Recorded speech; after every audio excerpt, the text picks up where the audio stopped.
Bismillahirrahmanirrahim. Alhamdulillahi Rabbil alamin.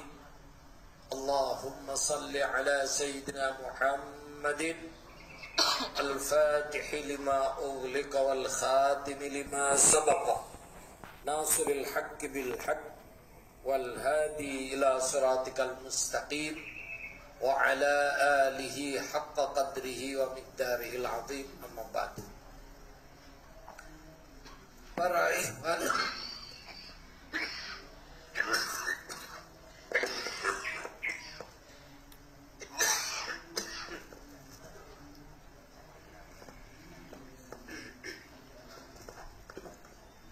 ikhwan, rahimakumullah,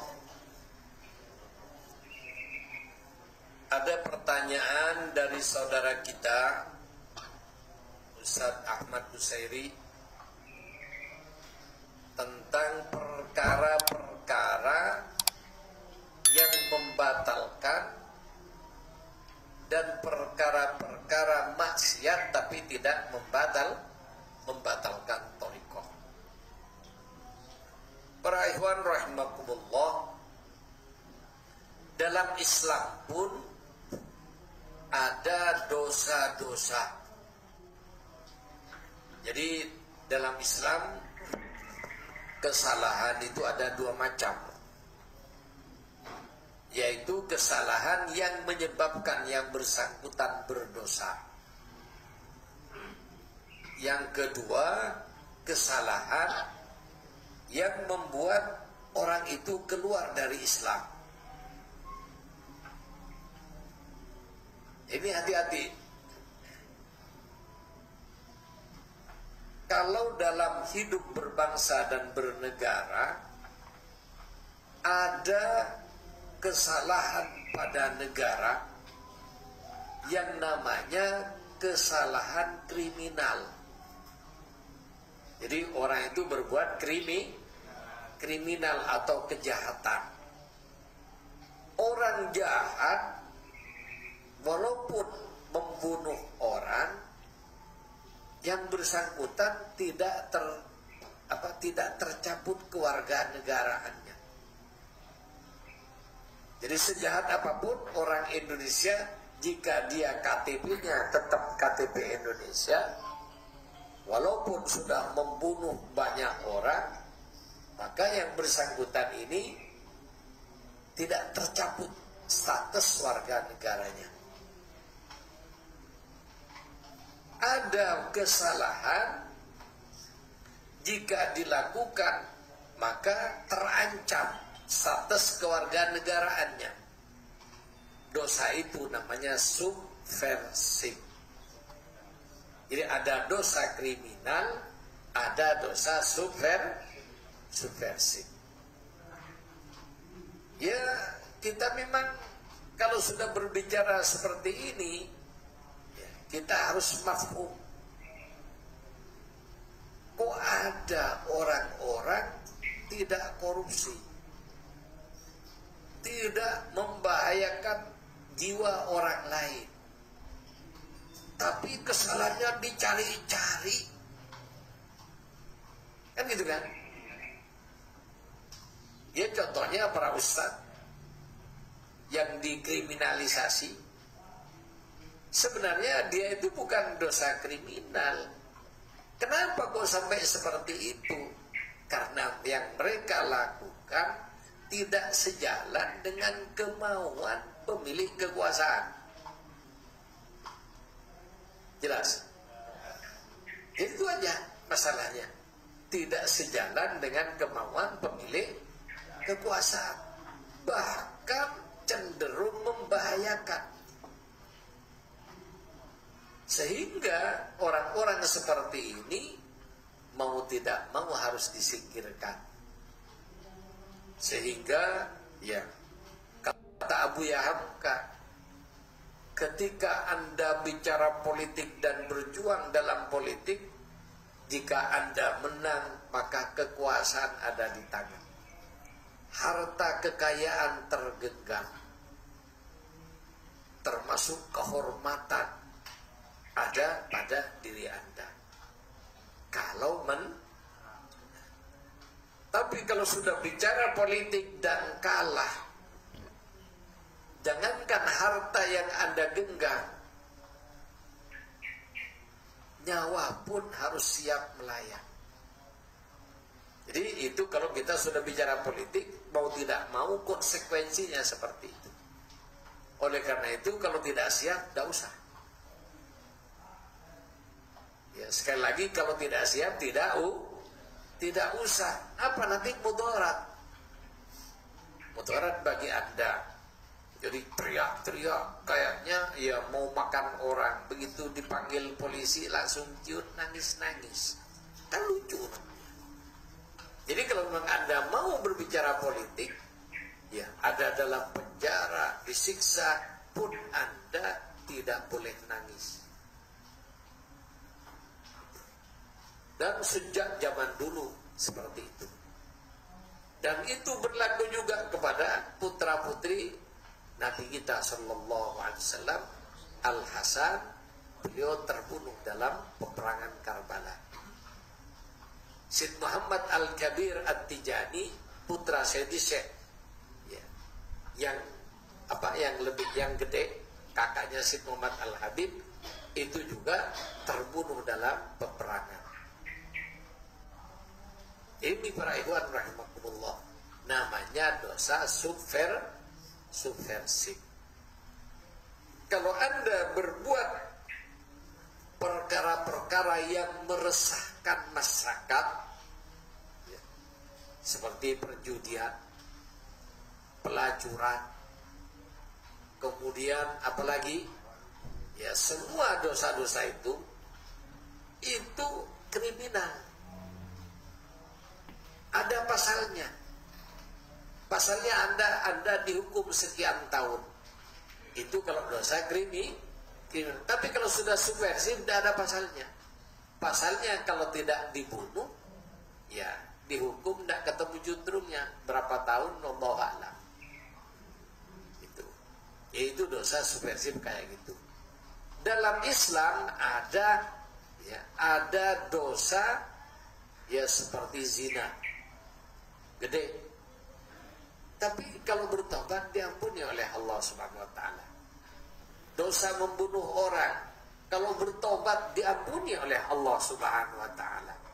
Dosa mencuri, korupsi, ya, kalau membalikan dan ini dan itu bisa dapat ampunan dari negara.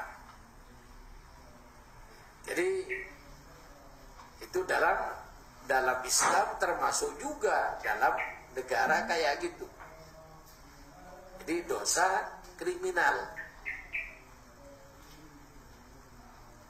Kemudian kalau kita berdosa yang berhubungan dengan rukun iman,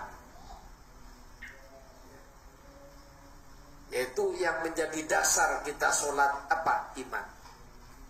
Yakin kepada Allah, yakin kepada malaikatnya, yakin dengan kitab sucinya, yakin dengan syariatnya, yakin dengan surga neraka, yakin dengan takdir. Maka ini perkara-perkara yang tidak bisa diganggu-gugat. Begitu Anda salah, maka Anda keluar dari Islam.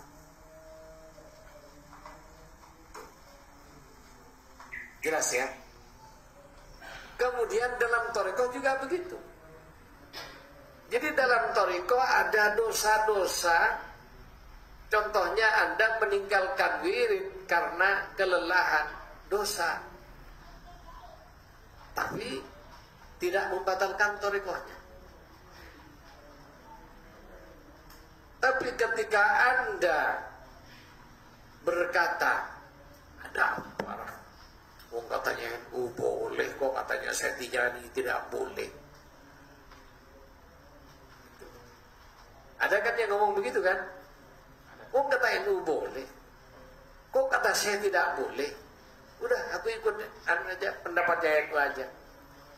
Kata seperti itu memutus kita dengan Sayyidi Syekh radhiyallahu an, karena dalam syarat thariqah adalah adamul intiqad, tidak boleh nentang. Kewajiban kita dalam thariqah adalah al-i'tiqad, yakin dan tunduk dengan yang kita yakini. Jadi contohnya Anda merokok misalnya, sehari dapat habis 1 karung, misalnya, tidak batal thariqah. Jadi silakan Anda merokok habis 1 karung sehari, tidak batal thariqahnya. Itu. Tapi ketika Anda mengatakan, kata siapa sih haram? Berarti kata itu adalah penentangan dengan orang yang berpendapat. Ketika kita bicara Tijani, itu yang menyatakan Syekh radhiyallahu anhu. Jadi kata itu yang mungkin Anda batal. Ringan kan? Ini hati-hati. Gitu. Jadi ada dosa-dosa jika kita lakukan berdosa, tapi tidak membatalkan Islam dan tidak membatalkan thariqah. Kemudian ya contohnya, naudzubillah, jangan sampai terjadi ada ikhwan Tijani melakukan zina. Bisa jadi kan? Karena manusia. Itu. Jadi dosa zina tidak membatalkan baiat thariqah. Dosa besar kan? Misalnya orang Tijani terjadi membunuh orang. Membunuh orang tidak membatalkan thariqah. Tapi ini tergolong dosa-dosa besar. Ketika Anda merasa perbuatan itu berdosa dengan penuh kesadaran, maka thariqah Anda dan agama Anda tidak batal.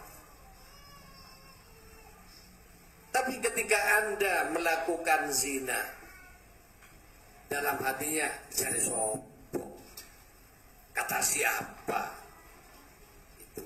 Kemudian juga ngolok-ngolok. Jadi karena tiap hari di jalan naik motor, ya banyak aja yang sengaja berpakaian yang kalau kena angin berkibar benderanya, sehingga terlihat auratnya. Kemudian bilang, ya itu kalau tidak dilihat kan mubatir namanya. Ya, ketika hal ini dibuat olok-olok seperti itu tidak dibenarkan.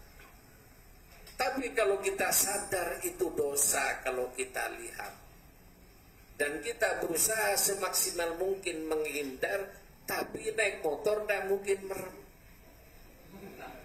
Karena mungkin merem kan? Nyetir mobil, masa pas merem? Ada di depan kita. Merem nabrak, tidak melek ngelihat. Jadi ini para ikhwan rahimakumullah, kondisi-kondisi dilematis ya, yang harus kita dalam hati ketika jatuh dengan dosa sekecil apapun, kita harus menyesali dan segera mohon ampun kepada Allah Subhanahu wa ta'ala. Tapi ketika kita meremehkan dosa walaupun kecil, ingat Anda berdosa kepada Allah yang maha besar. Itu. Karena tidak ada dosa besar yang langsung menjerumuskan orang ke neraka. Yang banyak orang terjerumus berbuat dosa kecil yang diremehkan. Contohnya kalau di kampung, ya di sawah, di pematang. Biasalah pematang sawah ada kacang panjang. Di pematang sawah ada ya jagung yang keranung-keranung. Ada timun yang masih hijau-hijau, lagi siang bolong, panasnya terik. Gimana? Lah toleh tidak ada orang. Kan gitu kan. Jadi orang yang mencuri itu sudah hilang. Kemanusiaannya udah hilang. Kenapa? Sudah tidak ada orang. Berarti dia sudah bukan orang. Benar apa tidak? Iya. Lah toleh, mumpung gak ada orang, berarti dia sudah bukan orang. Ini mungkin baru sadar sekarang sebenarnya. Maka pada saat itulah dosa akan terjadi ketika hilang kemanusiaan. Kenapa? Kalau masih merasa manusia malu, itu sehingga ini kan punya obat ya. Kalau saya nanam kemudian diambil tidak pamitan, saya marah ya. Kalau saya marah kalau barangnya diambil, saya tidak boleh ngambil orang lain. Itu ini para ikhwan rahimahullah, ada perkara-perkara remeh tapi sekarang diremeh-remehin teman. Ya contohnya mengucapkan selamat Natal, selamat apa sekarang Imlek ya, dan lain sebagainya. Jadi ini sudah wilayah keimanan. Memang kita harus toleran. Bagaimana toleran kita? Ya seperti teman-teman Indramayu yang berternak bandeng, bikin patung gede-gede dijual ke Cina, tidak apa-apa. Karena itu adalah muamalah. Tapi ketika Anda membantu dalam arti ya ikut jadi badutnya, ikut jadi ini, ikut jadi itu tidak dibenarkan. Ya termasuk juga ya kita ini ya ikut-ikutan upacara secara khusus, tidak dibenarkan. Mudah itu kan banyak kue. Ini saya juga diajak dulu masih SMP SMA itu di Jember, teman-teman ayo datang ke gereja, apa banyak kue, enak kuenya. Ya alhamdulillah saya tidak mau. Itu kalau pagi teman-teman cerita yang begini, gereja sono begini, macam-macam. Nah ini yang sudah masuk ke acara ritual, kita tidak boleh masuk. Ya, karena apa? Ini dosanya sudah subversif, sehingga ancer-ancernya rukun iman yang 6. Jadi keimanan kita kepada Allah tidak boleh melenceng, harus sesuai dengan imannya Ahlus Sunnah wal Jamaah. Kemudian keimanan kita terhadap para malaikat Allah harus sesuai dengan kaidah imannya Ahlus Sunnah wal Jamaah. Iman kita kepada Al-Quran, iman kita kepada hari akhir, iman kita kepada para nabi dan rasul. Nah, iman kepada nabi dan rasul ini panjang ini, sehingga sampai sekarang pun juga masih ada sebagian umat Islam yang meyakini masih ada nabi hidup di muka bumi, iya kan? Nah itu berarti kalau sekarang masih ada nabi hidup di muka bumi, nabi terakhir siapa? Nabi terakhir siapa? Rasulullah atau dia?